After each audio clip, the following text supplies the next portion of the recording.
അമ്മയ്ക്ക് സംസാരിക്കാൻ പറ്റുമോ? അമ്മയ്ക്ക് അന്ന് എന്താ നടന്നതെന്ന് ഓർക്കാൻ പറ്റുന്നുണ്ടോ? എന്താന്ന് ശരിക്കും നടന്നേ? മൊബൈലിന്റെ വെട്ടത്തില് ഞങ്ങൾ വരുന്നത്. അത്ര ഇരുട്ടെന്ന് പറയാൻ അല്ല, അത്ര രാത്രി എന്ന് പറയാനൊന്നുമല്ല, ഒരു 7:20 ആയി കാണുള്ളൂ. അപ്പൊ പെട്ടെന്നാണ് ഈ ആന മുന്നിൽ വന്ന് നിന്നത്. ഞങ്ങൾ കാണുന്നത്, ഞങ്ങൾ മുന്നിൽ പെട്ടുപോയി. എൻ്റെ മുന്നിൽ ഞങ്ങൾ ഒരുമിച്ച് നടന്നു വന്നത്. പെട്ടെന്ന് ആന ഇങ്ങോട്ട് വന്നപ്പോഴത്തേക്ക് അയ്യോ ആന എന്ന് പറഞ്ഞ് ഞാൻ ഈ ആനേനെ കണ്ട് പുറകോട്ട് ഓടിയിട്ട് ഞാൻ വീണു.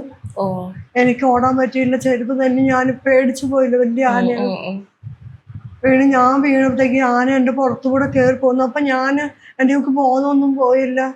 അപ്പൊ ഞാൻ കാണുന്നുണ്ട് കൊച്ചവിടെ നിപ്പുണ്ട്. ഞാൻ പറയുന്നുണ്ട് കുട്ടാ ഓടടാ, ഞങ്ങൾ അവനെ കുട്ടാന്ന് വിളിക്കുന്നത്. കുട്ടാ ഓടടാ എന്ന് പറയുന്നുണ്ട്. ഇവൻ ഓടിയോന്നൊന്നും ഞാൻ കണ്ടില്ല. എൻ്റെ മേത്തൂടെ പോയി പിന്നെയും തിരിച്ചാൻ അതേപോലെ മേത്തൂടെ കയറി വന്ന് പിന്നെ എന്താ ചെയ്തെന്ന് ഞാൻ കണ്ടില്ല. ഞാൻ അലറി കരയുന്നുണ്ട്, ബോധം വീടില്ല. ഇവന്റെ ഒരു ശബ്ദവും കേട്ടില്ല, ഒന്നും കേട്ടില്ല.